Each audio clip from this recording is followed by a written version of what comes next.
Amém. Boa noite a todos. Graças a Deus, mais um dia que o Senhor já fez. Amém. Tempo precioso de estudo da palavra, né? Estamos aí rompendo, caminhando cada dia e avançando nesses estudos que têm sido grande bênção para nossas vidas. Senhor, meu Deus e meu Pai, te agradecemos, Senhor, pela oportunidade, pelo privilégio, Pai, de dedicarmos, Senhor, esse tempo para estudo da Tua palavra. Amém. Senhor, fala conosco, Senhor, promova em nós crescimento, promova em nós arrependimento, promova em nós obediência, Senhor, mediante esse conhecimento tão precioso que o Senhor tem revelado a nós, Pai. Muito obrigada, Senhor. Que mais pessoas possam sentir a necessidade, o desejo de se unir a nós nesse tempo, de conectarmos juntos ao estudo da Tua palavra. Abençoe com grande graça e misericórdia a vida do professor Éder, que o Senhor venha a cada dia, Pai, capacitar o teu servo, capacitar, amém, Senhor, o professor Álvaro também, amém, né, nesse ministério tão precioso, Pai, de ensino da tua palavra, Pai. Deus, muito obrigada, fala conosco, nos ensina, que o teu Espírito Santo abra a nossa mente, possamos compreender, Senhor, possamos alargar o nosso conhecimento e que isso se reverta em transformação em nossas vidas. É o que nós te pedimos nessa noite, Senhor. Amém. Amém. Amém. Amém. Amém, irmãos. Eu quero saudar a todos com a graça e paz.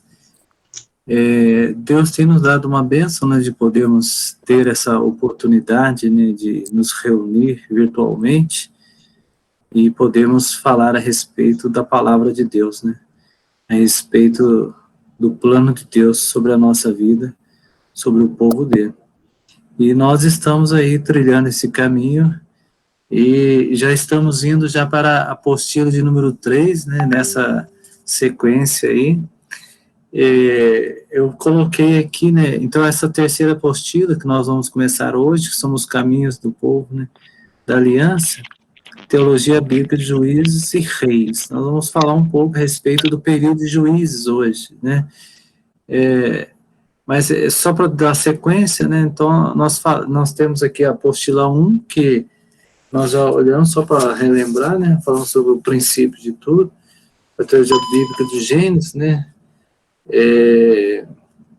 onde nós falamos sobre a criação, né, sobre a imagem, o paraíso, como nos dias de Noé, a antiguidade, né, comentamos a respeito sobre a obediência, a oferta, a soberania, né, sobre ali as experiências em Betel, e foi uma experiência muito boa, né, podermos ver essa apostila. Na apostila 2, algo também muito gratificante, né, que terminamos a aula passada, mas nos deu uma noção muito boa a respeito sobre o sonho de liberdade, né, sobre a experiência do maná, a sombra, sobre os 10 mandamentos, né, o decálogo ali, o aspecto da lei, a simbologia do tabernáculo, né, a simbologia do lugar santíssimo, o sacerdócio, seus valores, a oportunidade perdida, a peregrinação, né, do povo ali, o entendimento sobre bênção e maldição. Falamos de uma forma muito boa também, que foi sobre a transferência de autoridade, né, onde ali é passado para Josué, as batalhas de Josué, e também o legado que Josué deixou, né, e desta maneira, então, nós encerramos a apostila número 2, muito boa, só tem que dar elogio ao pastor José Carlos da Silva, né, que foi o autor dessa apostila, acho que é ele mesmo, né? É ele mesmo. Bom, eu acho que ele é pastor, né? Acho.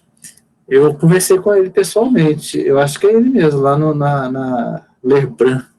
Eu fui lá e não sei se é ele, né? Bom, mas aí, irmãos, hoje nós vamos falar a respeito, então, sobre os juízes, né? Naqueles dias não havia rei ali, juiz de 1 a 3. Há um versículo que dá uma demonstração clara, né, que diz assim, naqueles dias não havia rei em Israel, cada qual fazia o que achava mais reto. E isso foi um grande problema, né? Cada um fazia o que achava mais correto. Foi gerado ali um período muito conturbado, né? onde houve ali a necessidade do povo clamar a Deus. As tribos de Israel se estabeleceram na terra que Yahvé prometera aos pais, né? Então, nós temos aqui, há sim uma ascensão, né, onde o povo antes era escravo no Egito, depois passaram a ser donos da terra, uma experiência, olha, nós éramos escravos, agora nós somos donos, e aí? Aí depois passaram assim, vamos agora ter que, ele já tinha a prerrogativa, né, de saber, ó, nós somos donos e tudo bem, mas agora nós temos que tomar posse dessa terra, né? Aí que entra um período difícil também, né? Aí passaram a ser, então, os invasores, eles tinham que invadir aquelas terras e guerrear, e isso foi travado várias batalhas, coisas difíceis que aconteceram, batalhas sangrentas, mas tinha que ser daquela forma, essa era a orientação. E a caminhada continua, e eles, para que eles pudessem tomar posse, e invadir, e ganhar, e conquistar a terra, eles levavam consigo a lei, né, como um patrimônio maior, eles tinham que cumprir as orientações, a lei mosaica ali, as orientações de Deus, para que eles pudessem, então, alcançar a bênção. De outra forma, com toda certeza, eles iriam perder. E assim aconteceu em vários momentos da história, né? E algo que predominou foi o quê? A fé foi seu ponto de unidade. Sem fé, meus irmãos, é impossível agradar a Deus. E aquele povo, então, eles passavam a ter a experiência de entender que precisava exercitar a fé. Somente desta maneira, a história, a promessa que foi dada aos seus antepassados, era algo que precisava ser vivido. Deus tinha falado e eles precisavam crer e colocar isso em prática. E quando eles titubeavam, eles deixavam de servir a Deus, passavam a servir a outros deuses, e eles perdiam as batalhas, perdiam aquilo que Deus tinha prometido. Meus irmãos, em Juízes 2, né, diz assim, havendo Josué despedido o povo, foram-se os filhos de Israel, cada um a sua herança, para possuírem a terra. Essa era a promessa. Então, serviu o povo, né, ao Senhor todos os dias de Josué e todos os dias dos anciãos, que ainda sobreviveram por muito tempo depois de Josué e que viram todas as grandes obras feitas pelo Senhor a Israel.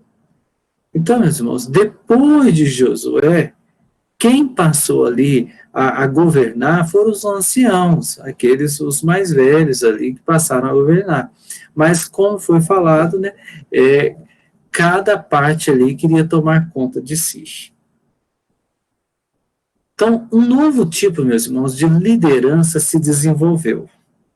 E qual foi esse novo tipo? A judicatura, ou período dos juízes, né? Isso que foi. O que é judicatura? É um estado, cargo, função ou dignidade de juiz, é o poder de julgar. Então, eles passaram agora, esse período dos juízes, eles passaram agora a ter essa função, esse cargo, eles estavam à frente do povo, e eles iam governar agora desta maneira, né? Que era um período da judicatura. Meus irmãos, o livro dos Juízes, né, cobre um período de 350 anos da história de Israel, 1400 a 1050 anos antes de Cristo, né, cobre do período da conquista da terra até o início da monarquia ali, né, que era ali o primeiro governo que houve. Então, meus irmãos, esse período 300, alguns historiadores dizem que é 300 ou 350, não é muito certo isso, né? Então, não dá, a palavra ela não deixa muito clara essas datas, mas é algo aproximado, né? 300 a 350. Então, a Bíblia apresenta 13 juízes nesse período, no período de juízes, né? Ali no livro de Juízes, 13 juízes. E quais são? A Bíblia apresenta também 17 nesse período, sendo 13 mencionados no livro, neste livro que é de Juízes, né? E 4 em 1 Samuel, que é Eli, Samuel, Joel e Abias. Então, ao todo, nós temos 17 juízes, né, que a Bíblia nos apresenta, mas no livro de Juízes nós podemos contemplar 13 ali, depois mais 4. Então, os 13 juízes nós temos aqui. Eu fiz aqui uma relação aqui para a gente dar uma passadinha aqui, mas olha, Otoniel de Kiriat Sefer, Judá, Eude, né, de Benjamim, Sangar, Débora de Efraim, Baraque de Neftali, Gideão, Abimeleque, Tola, Jair, Jefté, Abizan, Judá, Abimon e Sansão, né? 13 aqui. E o que eram os opressores deles, né? Porque não foi fácil também. Eles diziam, a terra é nossa e nós vamos conquistar. Não, eles tinham ali aquelas pessoas que já estavam na terra, né? Os mesopotâmicos, os moabitas, amonitas, os amalequitas, os filisteus, cananeus, midianitas, amalequitas, amonitas, filisteus de novo, né? Sidônios e moabitas, né? Então, este povo, meus irmãos, eles fizeram uma oposição. Lógico que, né, a terra estava na terra e eles iriam combater. E eles serviam a outros deuses. E tanto é que a palavra nos ensina que a orientação do Senhor é que eles não se envolvessem com aquele povo. Porque aquele povo, eles serviam a deuses estranhos, né? Era um povo idólatra. Então, se envolver e contaminar com aquele povo, eles iam também perder a fé, eles iam perder a intimidade que eles tinham, né, a proximidade que eles tinham com o Deus Israel, iriam deixar a bênção do Senhor e viver o que aquele povo daquela terra estava vivendo. Então, esta era a ordem, não fazer acordo com eles. Eles oprimiam, eles eram opressores, e eles tentavam de todas as formas se aproximar do povo de Israel, né? Tentando enganar, né? Então, meus irmãos, mas alguns como Otoniel, Eude, Sangai, Jefté, foram líderes militares que conduziram uma ou mais tribos na batalha contra os opressores, né? Então, outros como Débora, né, Samuel, eles foram líderes, né, de caráter eminentemente, né, religioso, embora tenham se envolvido nos assuntos militares. Mas a ênfase deles, este povo, era caráter religioso, né? Esta era a experiência maior deles, a dependência maior deles no Deus de Israel. Agora, a experiência, né? E isso ao longo do tempo eles iam, mas não era o forte, né? Não era o forte. Tanto é que eles dependiam muito dessa misericórdia. Eles contavam com o sobrenatural. Eles contavam com isso, né? Então, Gideão principiou, né, como líder, né, na batalha contra os midianitas e depois intentou ocupar espaço religioso, mas não foi bem sucedido, né? Então, por quê? O forte era a experiência, né, algo religioso, né? Esse era o entendimento principal. Então, de modo singular, Sansão foi um herói solitário na guerra contra os filisteus, não exercendo liderança tribal ou influência religiosa. A experiência de Sansão, né, que a gente colocamos como ênfase o nome dele, outros como Tola, Jair, Abizan, Elon, Abidom, pouco se fala deles. Quer dizer, é uma história bem curta, né? Fala-se muito pouco dele na Bíblia, né? Então, a experiência. Então, a cronologia do período dos juízes, meus irmãos, é bastante incerta, né? Visto que alguns juízes exerceram liderança simultânea em diferentes regiões ou tribos. Então, esta contagem, alguns historiadores, né, dizem que o relato na Bíblia, né, ele sobrepõe alguns outros ao mesmo tempo. Então, não dá para fazer assim, cronologicamente, assim, porque teve lugar que conta-se a história que faz referência ao mesmo período, né, de uma outra história que também foi contada. Então, é desta maneira. Então, ele varia, né, de 300 a 350 anos, ali, esse período. Um diálogo com o rei dos Amonitas, Jefité, dá informação aproximada entre o tempo do êxodo e seus dias, né? Ele dá uma informação. E qual foi a informação ali? Enquanto Israel habitou 300 anos em Esbom e nas suas vilas, em Aroê e nas suas vilas, e em todas as cidades que estão ao longe de Arnon, porque vós, Amonita, não as recuperaste durante esse tempo. Então, ele dá aqui uma data, dá um período aqui, né? Deixa eu só permitir. Ele dá um período aqui de 300 anos, que está lá em Juízes 11, 26, né? Então, é algo que já dá para ter uma referência a respeito de tempo. Então, no livro de Reis, o período ele é contado de modo englobado, é o que eu acabei de falar, né? Então, no ano 480, depois de saírem os filhos de Israel do Egito, Salomão, no ano 4º do seu reinado sobre Israel, no mês de Ziv, que é o mês segundo, começou a edificar a casa do Senhor, né? Então, é esse tempo que ele é mostrado. Se forem, então, descontados os 40 anos de peregrinação no deserto, 40 anos do reinado de Saul, 40 anos de Davi, mais o indefinido período de Josué e a geração seguinte, pode-se estimar em 280 a 350 anos o período de juízos, segundo os mestres da teologia. Meus irmãos, o que aconteceu nesse período, né, no período dos juízes? Né? Houve ali um ciclo, né, foi o ciclo dos juízes. O que acontecia?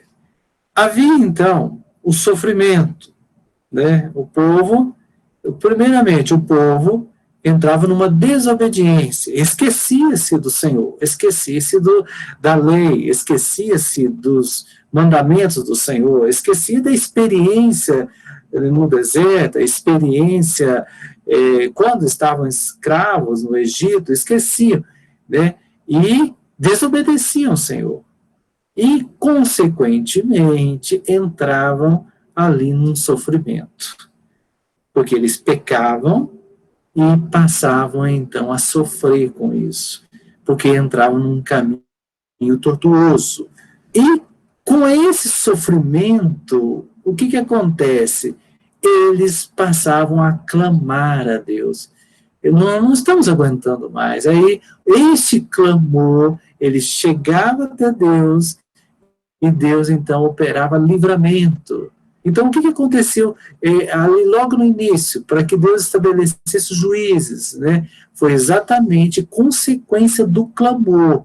O povo disse que já não aguentava mais, que estava já em grande sofrimento, eles precisavam de um livramento, e Deus enviou o livramento, que foi salvação. Então, ele dá esse período de juízes para que pudesse estar governando o povo ali. Mas o que acontece? Houve nesse período, né, um ciclo, eles clamavam, ganhavam e perdiam, desobedecia, sofria, clamava, tinha livramento, desobedecia de novo, sofrimento. Então era um ciclo, né, vicioso. Eu peco, me arrependo e recebo perdão. Depois eu peco de novo. Só que não é desse jeito que funciona, né? Deus não se agrada dessa posição. Seja qual for o período da nossa vida, arrependimento significa não querer mais fazer aquilo que desagradou a Deus. Isso significa arrependimento. E quando há esse arrependimento, com toda certeza haverá perdão. Perdão, Deus perdoa porque houve arrependimento, o desejo de não querer fazer isso mais. Agora, quando não há desejo, que é só da boca para fora, há, sim, uma consequência ruim, né? Então, meus irmãos, nós vamos aqui dando continuidade. Então, esse ciclo de opressão e livramento. Então, o narrador bíblico, ele interpretou, né, na palavra, o período histórico dos juízes como sucessivos ciclos de abandono da fé em Yahvé e prática idólatra dos israelitas, né, punidos com a opressão dos povos invasores, ou seja, eles pecavam, e aí os midianitas, os filisteus, eles invadiam e tomavam, e havia aquela guerra ali, e muitas perdas, né?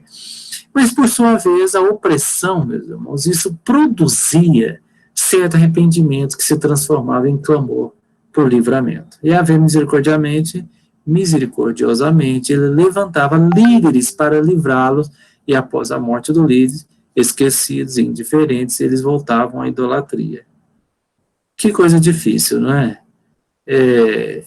Deveriam aprender, mas isso até nos dias de hoje, meus irmãos. Até no dia de hoje acontece assim. Há muitas pessoas que, no momento da dor, que lembram de Deus. No momento da tranquilidade, da bonança, afastam-se do Senhor. Se afastam do Senhor. Pessoas se afastam. E aqui acontece, e com esse afastamento há um esfriamento espiritual e um distanciamento das coisas de Deus, e, consequentemente, quanto mais se afasta do Senhor, né, mais se aproxima daquilo que chama opressão, que é a idolatria. E isso é algo abominável ao Senhor. Então, o povo, após a morte daquele líder, esquecidos e indiferentes, eles voltavam à idolatria. Então, que ciclo ruim, né? Em Juízes 2,15, né, diz assim, olha, por onde quer que saiam, a mão do Senhor era contra eles para o seu mal, como o Senhor lhes dissera e jurara. E estavam em grande aperto.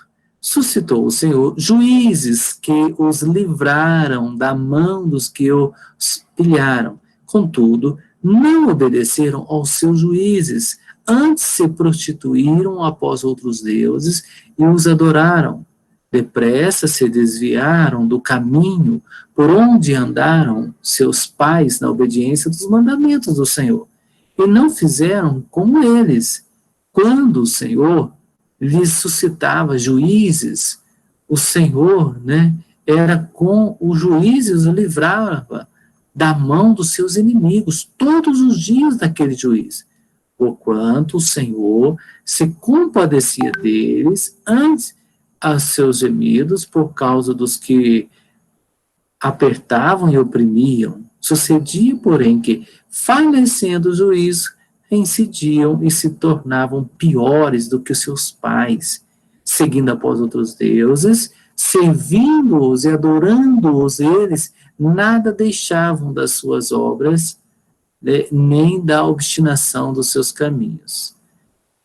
Ou seja, esses versículos de 15 a 19, Juízes 2, ele mostra, meus irmãos, claramente a situação que aquele povo estava vivendo.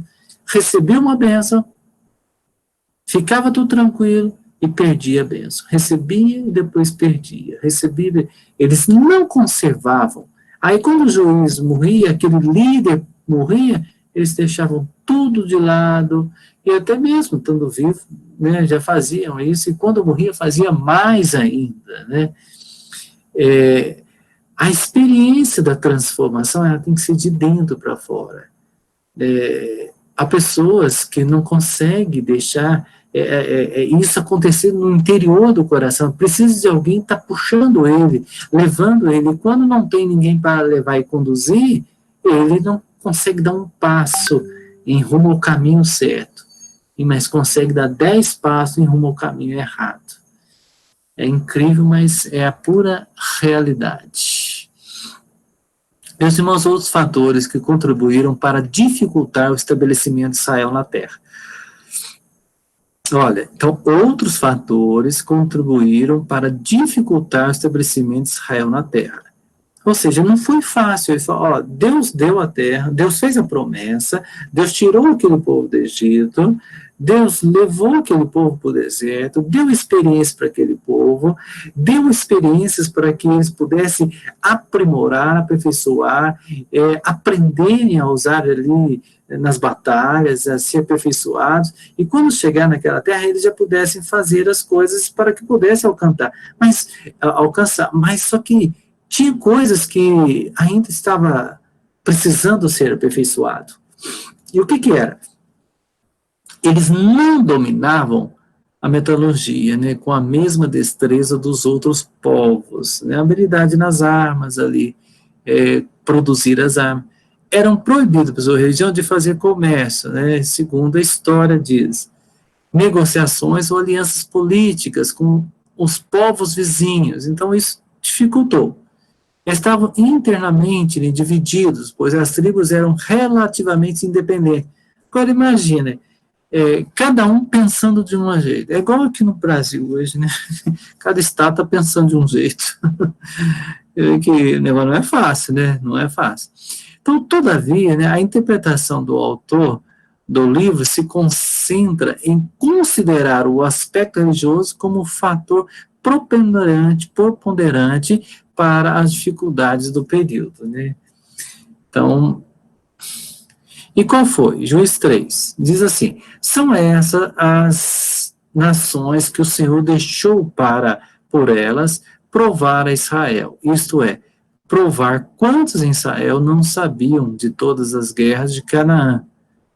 Isso tão somente para que as gerações dos filhos de Israel delas soubesse, para lhes ensinar a guerra.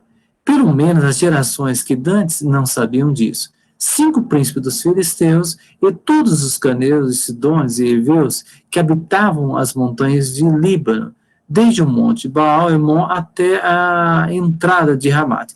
Esses ficaram para por eles o Senhor por Israel à prova, para saber se dariam ouvidos aos mandamentos que havia ordenado a seus pais por intermédio de Moisés, habitando, pois, os filhos de Israel no meio dos cananeus, os heteus e amorreus, os fariseus e heveus, jebuseus, e tomaram de suas filhas para ser mulheres e deram as suas próprias aos filhos deles, e rendiam culto aos seus deuses. Olha a contaminação. Deus tinha falado que não era para contaminar, e eles trocaram os filhos, deram os filhos para eles, e eles deram os filhos deles para eles. Fizeram uma aliança com este povo desta terra, em vez de expulsar este povo dessa terra. E isso rendiam culto aos seus deuses. É uma abominação total, um afastamento total. E assim vai. Meus irmãos, mas o Espírito de Yahvé operava de uma forma muito clara. Era visível isso, né? E é bem certo que não foi da mesma dimensão que foi em Pentecoste, que o Espírito Santo ele foi derramado, né? De uma forma ainda mais direta ali com o povo, com mais frequência. Mas quando acontecia, era algo que chamava muita atenção também. Então, os juízes eram essencialmente líderes carismáticos levantados por Deus e para cumprir os seus propósitos. Eles foram recrutados e capacitados, meus irmãos, para o exercício de tarefas e lutas específicas. E isso para que o nome do Senhor fosse glorificado. Então, nós temos aqui. O que acontece? Clamaram ao Senhor os filhos de Israel, e o Senhor lhe suscitou um libertador que os libertou. Diz Otaniel, filho de Kenaz, que era irmão de Caleb e mais novo do que ele. E o que diz aqui a palavra? Veio sobre ele o Espírito do Senhor e ele julgou Israel. Então aquele povo, esses líderes, né, eles tinham o Espírito de Yahvé, o Espírito do Senhor, estava sobre eles. E nada melhor do que isso, né, irmãos? Nada melhor. O Senhor é aquele que peleja por nós. O Senhor é aquele que vai à frente, né? O Senhor é o varão de guerra, né? Eles não tinham experiência de armamento, mas eles tinham muito mais do que isso, eles tinham a experiência do Espírito do Senhor com eles. Outra experiência, então o Espírito do Senhor revestiu a Gideão, ao qual tocou buzinas, e os abisrita se ajuntaram após ele. Então o Espírito do Senhor, né, revestiu a Gideão. E ali Gideão teve a experiência com os 300. Então, o Espírito do Senhor veio sobre Jefté, outra experiência sobre outro juiz. Então, os irmãos percebem, né, que havia ali o aspecto espiritual maravilhoso e muito declarado, né, que o Espírito do Senhor vinha sobre eles, o Espírito do Senhor estava sobre eles. Né. Não era alguém que simplesmente admirava o Deus de Israel, mas era alguém que tinha uma aproximação, que tinha uma intimidade, que tinha algo muito próximo ali com as coisas espirituais. Então, o livro ainda apresenta, irmãos, diversas ocasiões em que Sansão foi tomado. Sansão foi tomado. Então, numa delas, ele matou um leão com as mãos. Então, o Espírito do Senhor, o que diz? Então, o Espírito do Senhor, de tal maneira, se apossou dele, que ele rasgou como quem rasga um cabrito, sem nada ter na mão. Agora, os irmãos imaginam, né, um camarada, ele pegar um leão e rasgar o leão com a mão. Meus irmãos, que coisa sobrenatural, que coisa maravilhosa é essa, não é? Os irmãos podem ver que eles eram tomados pelo Espírito do Senhor e eles ficavam mais valentes, mais fortes, né? Era algo que era visível, né? Isso. É a capacidade que o Senhor nos dá, né? Coloquei até uma foto aqui, ele rasgando a boca do leão, vocês estão vendo aí? Era forte, não é? Mas era o Espírito do Senhor que estava sobre ele e capacitava. Então, meus irmãos, quando nós temos o Espírito do Senhor sobre nós, nós somos fortalecidos. Nós vencemos muralhas, nós vencemos os montes, né? Quando nós temos o Senhor conosco, nós temos força para poder vencer os leões da vida. Leões, o que leão come? O que leão gosta, né? Leão gosta de carne, não é isso? Ele gosta de comer carne. Então, quando nós vencemos o leão, nós estamos vencendo a carne. Meus irmãos, é um leão a cada dia que nós precisamos destruir, não é verdade? E assim vamos. Meus irmãos, cada juiz foi investido de autoridade pela ação do Yahvé, do Senhor.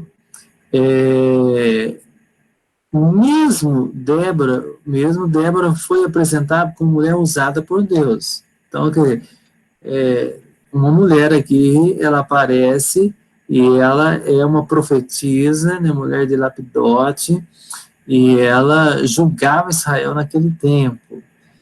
Por fim, nós temos Samuel, né, o último dos juízes, desde a infância, né, foi dotado de acurado dom profético. O que diz a palavra? Crescia Samuel e o Senhor era com ele. E nenhuma de todas as suas palavras deixou cair em terra, ou seja, o Senhor estava com ele.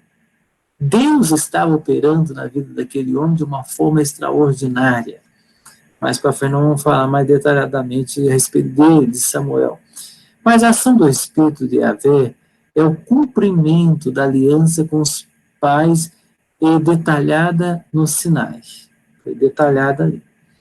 Então, Deus começou ali com os pais, a aliança que ele fez, e ele, então, agora no Sinai, ele começa agora a demonstrar essa capacidade que o Espírito, esta ação do Espírito de Yahvé estava sobre aquele povo. Então, Yahvé estava com eles e era seu Deus. Mas para desfrutar de sua proteção e cuidado, né, os israelitas deveriam permanecer fiéis e santificar-se no meio das nações pagãs e idólatras. Então, quer dizer, para que eles tomassem posse da bênção, aquele povo, né, eles precisavam ser fiéis ao Senhor. Não tem como, né? O ensino para nós hoje, nós precisamos a cada dia, né, sermos fiéis ao Senhor para tomarmos posse e não nos contaminar com aquilo que é pagão, que é a idolatria deste mundo. A incapacidade de guardar, né, sua vocação e propósito de povo sacerdotal foi causadora dos males, meus irmãos, dos males que se abateram sobre eles. As intervenções esporádicas do Espírito de Yahvé comprovaram, né, que poder não lhe faltava. Antes do pecado do povo provocava sua ruína. O pecado destrói, meu irmão. Ainda que Deus esteja ali derramando a sua graça, mas quando, né, as pessoas deixam o pecado entrar no coração, o pecado destrói as coisas, destrói o plano, destrói as coisas na vida daquela pessoa. Meus irmãos, temos aqui então a difícil relação entre as tribos. Então nós falamos um pouco antes que cada tribo ali, elas se governavam, né? E havia uma dificuldade também entre eles, não era tão fácil. Então, por não haver rei, cada tribo era liderada pelos respectivos anciãos, né? O sistema tribal apoiava-se na tradição do sistema patriarcal que, nos tempos de Cristo, não contribuiu para consolidar a unidade nacional. Ficavam divididos, cada um no seu quadrado ali. Então, o livro de Juízes, ele mostra ocasiões de guerra entre as tribos, né? Então, está no livro de Juízes. Então, vamos ver. Então, foi falado também, falado, né? Guerra entre Jefité e Efraim. E o que isso sucedeu? Depois de vencer os amonitas, Jefité teve que, depois de vencer os amonitas, né, os opressores, Jefité, ele teve que lidar com o ciúme dos efraimitas, né? Que se sentiram desprezados, alegando não terem sido chamados para a batalha. Ou seja, uma coisa boba, né? Ah, você não me chamou, né? E aí criaram-se, deixaram a raiz de amargura entrar no coração. Infelizmente, a espada de Israel se voltou contra a própria carne e a dificuldade de pronunciar uma palavra se tornou denúncia de morte. Olha para você ver o que aconteceu. Então, o que aconteceu? Depois, guerra entre Jefité e Efraim. Então, depois de vencer os amonitas, Jefté teve que lidar com o ciúme dos efraimitas, né? Então, depois de vencer os amonitas, Jefté teve que lidar com o ciúme dos efraimitas. Então, Jefté e Efraim. Então, o que aconteceu? Esse ciúme, e eles ficaram agora de briguinha um com o outro. Lá em Juízes, né, 12 diz assim: ajuntou-se Jefité, todos os homens de Gileade, e pelejou contra Efraim, por causa dessa discórdia que estava tendo entre eles, o ciúme, né? E os homens de Gileade, né, feriram Efraim, porque este dissera: fugitivos sois de Efraim, vós gileaditas, que morais no meio de Efraim e Manassés. Porém, os gileaditas tomaram os vales do Jordão, que conduzem a Efraim, de sorte que, quando qualquer fugitivo de Efraim dizia: quero passar, então os homens de Gileade lhe perguntavam: és tu efraimita? Se respondiam: não. Então lhes tornavam: dize, pois, Shibolete, quando dizia Sibolete, não podendo exprimir bem a palavra. Então pegavam dele e o matavam nos vales do Jordão. E caíram de Efraim, naquele tempo, 42 mil, naquele tempo ali. Então, os irmãos veem que, por causa de uma raiz de amargura, o que sucedeu? Então, havia guerra entre as tribos ali. Então, Shibolete era uma palavra que os gileaditas, né, tribo de Gileade, empregavam depois de terem vencido os homens de Efraim, a fim de pôr à prova os fugitivos que procuravam atravessar os vales, ou seja, o vales é a parte rasa, pus aqui, né, do Jordão, negando que eram efraimitas. Como tinham dificuldades em pronunciar o hebraico, CH, os gileaditas lhes diziam que pronunciassem Shibolete. Se eles pronunciassem Sibolete, eram mortos. Então, o correto era Shi, mas eles não falavam CH, eles falavam Si. Então, Shibolete significa espiga de cereal, rio, corrente ou riacho. E os efraimitas falavam um dialeto hebraico com pequenas divergências nas pronúncias. O seu falar, o som CH era pronunciado S de um modo tal que não conseguiu evitar de serem descobertos. Não tinha como, né? Então, o povo de Gileade dominava perfeitamente a sua língua nacional, eles sabiam essa diferença. Porém, qualquer estrangeiro que aprendesse a sua língua não conseguiria aproximar-se da perfeição. Com isso, saberiam identificar um do outro, ou era um patriota, ou era um estrangeiro. Quando temos, então, meus irmãos, Cristo em nossas vidas, não falamos mais a linguagem do mundo e do seu sistema dominado pelo mal. Podemos afirmar que não haverá imitação, e para isso temos que ser realmente um crente fiel. Nosso linguajar é um linguajar de Deus. Então, aquele que fala Shibolé com CH, sai da boca do crente em Jesus. Poder transformador, que gera nova vida, pois fala por Deus aos incrédulos, né? Segundo Coríntios ali. O linguajar do cristão, meus irmãos, é diferente do sistema mundano. Essa é a comparação que a gente vai fazer, né? A Bíblia ensina, então, a poesia que vem do céu, né? Que recitamos no nosso dia a dia. Ou seja, o nosso linguajar é diferente. É a paz do Senhor, é aleluia, é glória a Deus, ou glória, graças a Deus, misericórdia, né? Esse é o nosso linguajar. Esse é o nosso Shibolete. Querido, amado, graça e paz. É a fala mais bela, né, das crônicas de Salmo pronunciado diante do mundanismo, né? Então, o mundo tem o seu linguajar, mas o povo de Deus tem um linguajar definido, né? Um linguajar santo. Então, Shibolete, com CH, vida com Deus, autênticos servos. Sibolete, vida sem Deus, autêntico mundano. É uma comparação, né, irmãos? É guerra contra os Benjamim. Contra o Benjamim. Então, olha para você ver, eles viviam um conflito. Então, um crime bárbaro foi cometido numa das cidades de Benjamim e relatado aos líderes dos demais tribos, né? E diz assim, nós estamos terminando aqui. Ouviram os filhos de Benjamim que os filhos de Israel haviam subido a Mispá. Disseram os filhos de Israel: contai-nos como sucedeu esta maldade.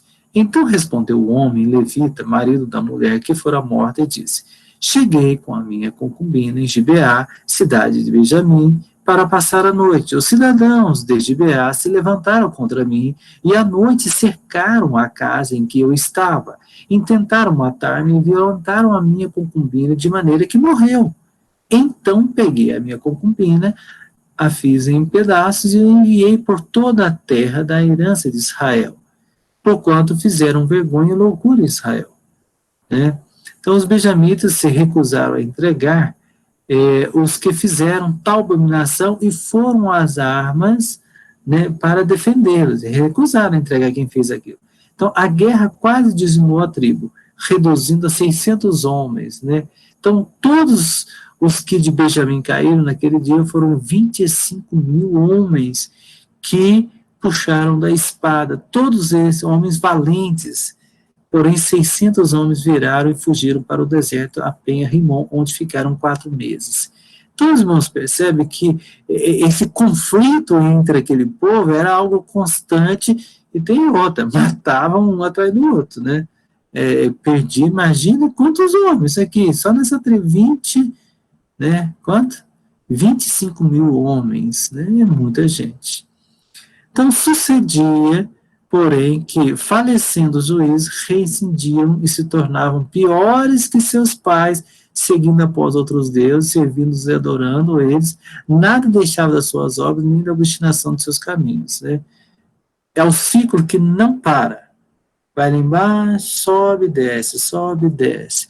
Não tem uma constância, uma definição. Então, podemos dizer que a conclusão: o período de juízo foi marcado pelas infidelidades do povo e por 5 castigos cíclico castigo de Deus através dos povos vizinhos que espoliaram, né, e fizeram sofrer os israelitas. Mesmo assim, foi um período em que a graça de Deus se manifestou todas as vezes que arrependidos eles clamaram por socorro. Então, o Espírito do Senhor, meus irmãos, ele levantou pessoas para os dias de crise, orientou e deu vitória no campo de batalha. Então, a unidade nacional residia, né, basicamente na religião e no santuário. Mas como eles se contaminaram com a idolatria, seus laços se enfraqueceram. Então, o caráter local da liderança espiritual de um juiz contribuiu para o afastamento das tribos que chegaram a guerrear entre si. Então, nesse período, Israel pouco progrediu material e espiritualmente. Mesmo assim, a nação sobreviveu pela providência de Yahvé. Então disse Samuel ao povo: testemunha é o Senhor que escolheu Moisés e Arão e tirou vossos pais, né, da terra do Egito. Agora, pois, ponde-vos aqui e pleitearei convosco perante o Senhor, relativamente a todos os seus atos de justiça que fez vós outros e vós outros, né, e vossos pais, havendo entrado Jacó no Egito, clamaram vossos pais ao Senhor, e o Senhor enviou Moisés e Arão, que os tiraram do Egito e fizeram habitar neste lugar. Porém, esqueceram do Senhor, seu Deus. Então, os entregou nas mãos de si, comandante do exército. Né? Então, aqui vem falando, né, da idolatria que aquele povo, então, cometeu. E as lições que precisamos aprender? O abandono da obediência à vontade de Deus em nossa vida resulta em, internamente, corrupção do coração, do viver, e externamente, opressão da parte do inimigo. Então, o ciclo vicioso de que se fala o livro de Juízes nos ensina duas lições muito preciosas. Quais? Nunca devemos confiar em nós mesmos. Podemos estar fazendo o que é certo aos nossos olhos, mas fazendo o que é errado aos olhos do Senhor. Reflexão. Nunca devemos nos desesperar. No meio da maior corrupção e miséria, o Senhor levanta um libertador, abre uma porta, oferece uma saída. E que é? Lembremos de que Jesus é o libertador, a porta, a saída. Então, meus irmãos, isso nós aprendemos. Então, no tempo de hoje nós estamos vivendo também, às vezes nós ficamos aflitos, mas tenha certeza de uma coisa: Deus vai operar livramento ao seu povo. Amém? Juiz. Amém. Pastor. Amém, né? Eu queria só, Márcia, queria só um esclarecimento de algum ponto. Logo no início da lição, né, nos primeiros versículos, nós lemos aí, né, que os juízes julgavam Israel. Esse julgamento era com base nos 10 mandamentos e outras, digamos, leis, ordenamentos de Deus para a nação de Israel, ou tinha mais outras leis, né, talvez mais gerais, que regiam essa vida, que disciplinavam essa vida na sociedade. Então, eles julgavam por esses dois aspectos. Como que funcionava aí? Olha, eu entendo que era basicamente na lei. Você quer comentar? Eu acho que... Opa. Ô, Márcia. Oi, Álvaro. Por favor, volta a pergunta novamente. Na hora que eu fui ouvir a sua pergunta, eu voltei aqui, acabando, em vez de abrir o som, eu desliguei aqui. Faz a pergunta novamente. Tá, porque nós, né, iniciamos com a leitura e num trecho dizia que os juízes julgavam Israel. Aí eu queria saber o seguinte: se eles julgavam com base apenas, por exemplo, digamos, nos 10 mandamentos e em outros ordenamentos que Deus deu ao povo, ou tinha outras leis gerais que disciplinavam ali a vida, né, em sociedade, que era uma população muito numérica, né, havia muitos conflitos. Então, como que funcionava esse julgar? Como que esses juízes julgavam efetivamente?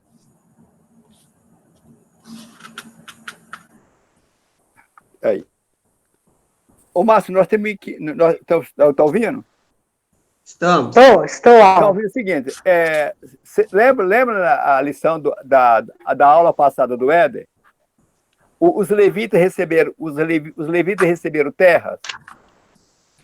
Não. Eles receberam quantas cidades? 47. A média de 48 cidades. Isso. 42 cidades. Nós temos quantas... eram quantas tribos? 12. 12. Então, 12, 48 dividido por 12 dá quanto? Nós estamos de conta. Da média de 4 cidades, em cada tribo. 4. Isso, a princípio, cada israelita ficou com 4 o quê? Com cada cidade. O que acontecia? Havia turnos. Havia um turno que servia no tabernáculo. A nação toda não vinha, não. Cada hora vinha uma turma, tá? O sumo sacerdote ficava constantemente lá no tabernáculo. Mas os demais levitas, eles faziam um turno, aprendiam como fazer o ritualismo, as ofertas, eles auxiliavam o sacerdote e o sumo sacerdote. Nesse meio tempo, eles aprendiam a lei e levavam a lei para o quê? O povo. Quando havia algum conflito, esses levitas que orientavam o povo, olha, a lei diz isso, isso e isso. Quando o conflito não era resolvido, ia para onde? Juízes? Não, o juiz, presta atenção. Aí reunia o juiz. Quando uma tribo não conseguia resolver o problema, eles iam para onde? Para o sacerdote. Ah, tá. Entende? Então, o papel do levita, nesse período, não era somente cantar, tocar flauta, harpa, não. O papel do levita, principalmente, era o quê? Ensinar a lei. Então, a pergunta da Márcia é a seguinte: esses julgamentos eram fundamentados na lei. Fundamentada. Então, quer dizer, lembra lá que o Ed falou? Qual era a cadeia do juiz? Cada um fazia o que era mais o quê? Que era considerado reto, né? Correto. Então, aí é o que nós discutimos em sala. Ou os levitas não ensinaram a lei, ou o povo não quis obedecer à lei. O povo não quis aprender. Eu acho que o povo não quis obedecer. Porque eles começaram a se envolver com o culto cananeu, com a idolatria dos povos pagãos. E a idolatria dos povos cananeus era muito pervertida sexualmente. Tá? O culto Baal era um culto praticamente obsceno. E eles acabaram se envolvendo com o quê? Não quiseram obedecer à lei. Aí se envolveram com a idolatria. A regra geral era o que? Obedecer à lei. Então, qual é a regra? Cada um fazia o que era mais o quê? Reto. Olha só porque o cara falou chibolete, o outro falou cibolete, matou 40 mil pessoas. Olha, gente. Falou. Gente. Ué, o outro lá, isso que o líder Ruiz quer mostrar, as abominações. Jefté, Deus chamou Jefté para ir para uma batalha. Aí Jefté falou assim: Deus, se o senhor me ajudar, o primeiro que chegar à minha casa eu vou dar em oferta. A filha dele veio o quê? O que ele fez com a filha dele? Foi. Matou. Aí, então, o livro mostrando isso, né? Que apesar da intervenção do Espírito Santo de Deus, o povo não queria obedecer o quê? A lei. A lei. E o livro faz um resumo disso na vida de Sansão. Sansão foi um resumo o quê?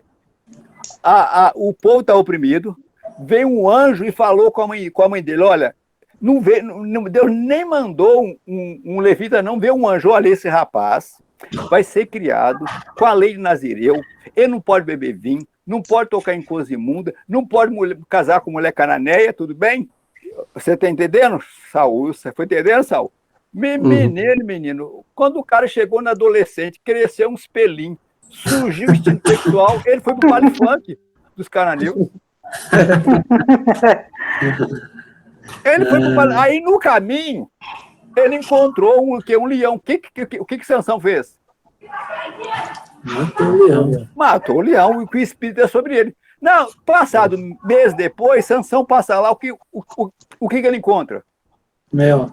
Mel, o que ele faz? Ele come o mel e leva a mãe dele. E o texto diz que ele não falou o quê? Para a mãe dele. O Sansão poderia tocar em coisas mortas? Não. Não, o que ele fez? Tocou. Pegou. Aí aconteceu. Aí depois Sansão casa lá com uma mulher cananeia. Deu um bafafá lá, aí Sansão, a esposa foi embora e acabou que ele pôs fogo lá no navio do pessoal. Aí vai se envolver com uma outra prostituta que é o quê? Dalila. Aí vai, Sansão, qual é a seguida da sua... Foi. No último, né? O último, qual que foi? Sansão, você me ama.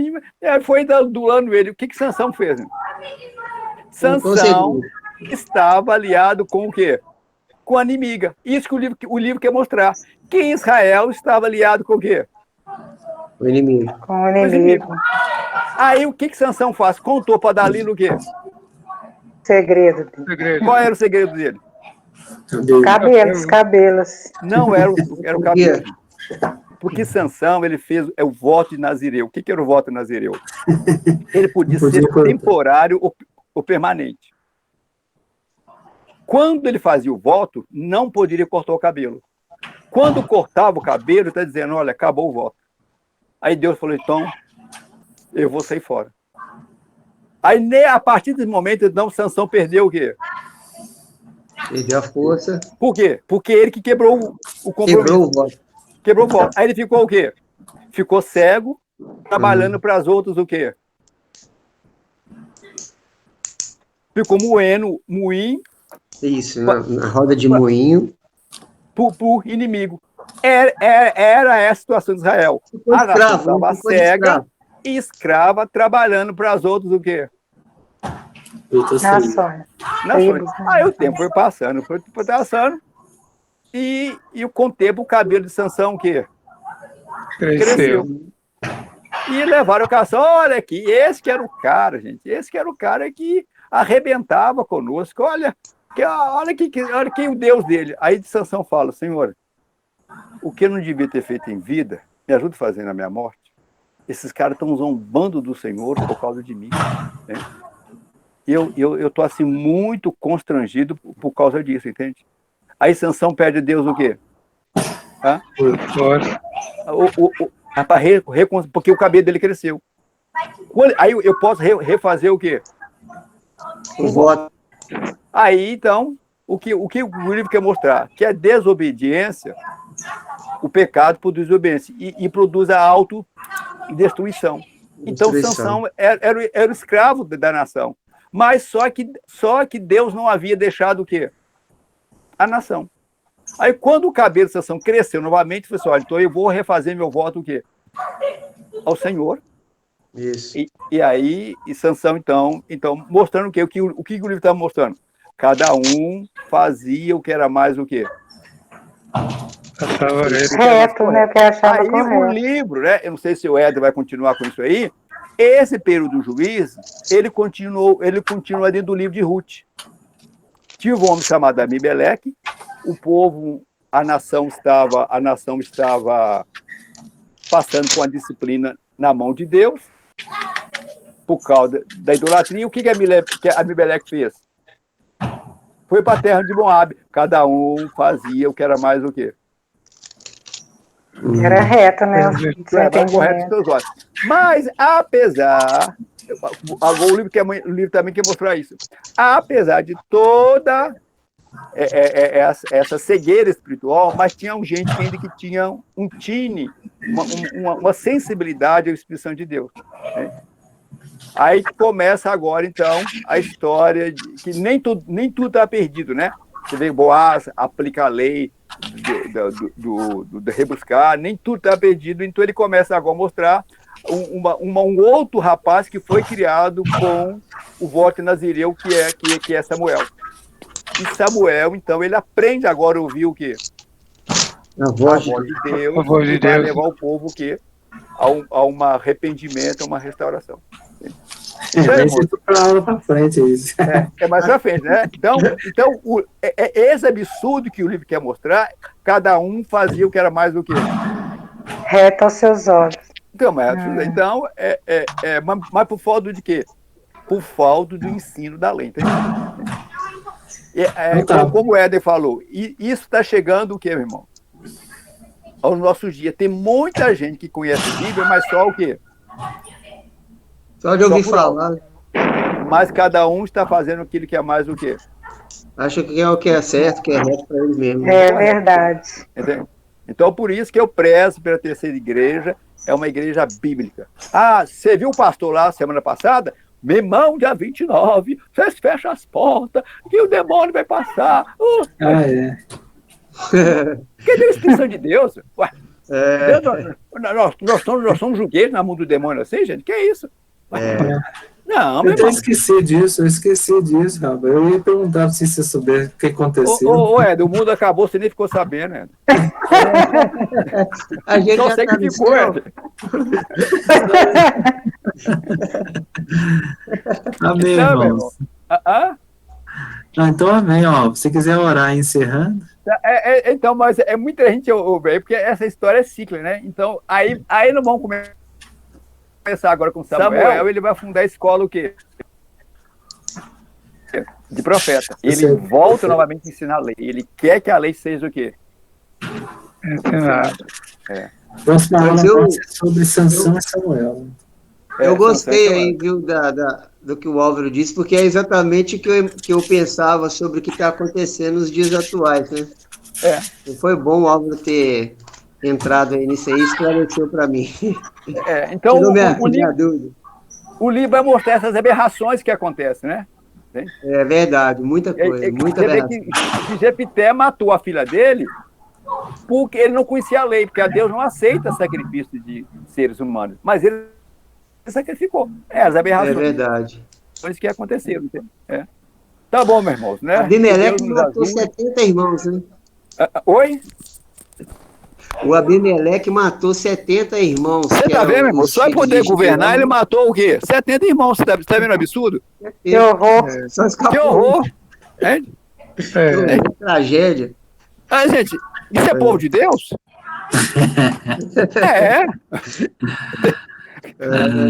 Esse continua sendo povo de Deus, porque Deus continua sendo Deus de Israel, né? Amém. Mas assim somos nós, meu irmão. Então, eu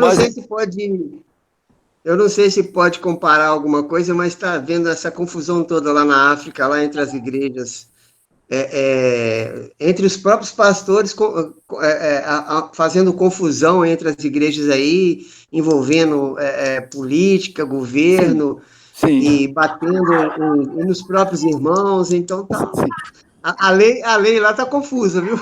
A lei está confusa. Então, a Bíblia fala que não havia rei Israel, entende? Mas hoje nós já temos o rei dos reis, senhor dos senhores, que é Jesus, entende? Então nós temos que estabelecer o reino dele nos nossos corações e estabelecer ele aqui fora. Amém. Amém. Amém. Vamos orar, filho. Ô, Éder, muito bom, filho. Semana que vem você... Vai ser... Amém. Semana que vem nós vamos falar sobre Samuel. Deixa eu ver, a próxima aula vai ser lição 2 aqui. Não, ele não fala nada sobre Ruth, não? Não, vai ser Débora e Gideão que nós vamos falar na próxima aula. Né? Débora e Gideão, sim. Então agora ele vai detalhar os juízes. Isso, aí depois sobre Sansão e Samuel. Aí depois a próxima aula vai ser sobre Ruth, só sobre Ruth. Só sobre Ruth, sim. Depois a escolha e rejeição de Saul. Muito bom a apostila, muito bom. Aí depois aí termina o período do juiz e entra a monarquia.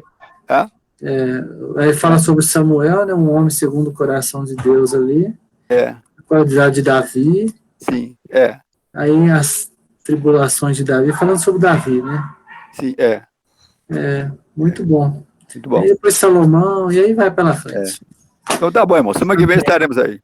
Vamos orar, filho, Pai, muito obrigado por esta noite, pela tua palavra, Senhor. Oh, Deus. Nós reconhecemos, ó Deus, as nossas falhas, as nossas fragilidades, Senhor. Sim, Pai. Mas Tu és o Deus de Israel, Tu és o Deus da Tua igreja, Tu és o Deus do Teu povo, Senhor. Amém, Senhor. Apesar, Deus, das nossas falhas, do Teu povo, da Tua igreja, a Tua graça continua abundante sobre nós, Senhor. Assim como o Senhor foi Israel no passado, ó Deus, cada um fazia o que é mais correto, o Senhor não abandonou aquele povo, Deus, mas conduziu debaixo da Tua graça, até que viesse a plenitude com Davi, Senhor. Amém. E nós aguardamos, ó Deus, a plenitude do reino de Deus sobre Jesus reinando sobre nós e sobre todo este mundo, Senhor. Oh, Deus. Esse é o desejo do nosso coração, Senhor, e Teu Espírito nos conduz a isso. Abençoa os Teus filhos, Senhor, e te damos graça, Deus, por essa oportunidade tão boa da escola dominical. Abençoa Teus filhos, em nome de Jesus. Amém. Amém. Boa noite, irmãos. Graças a Deus.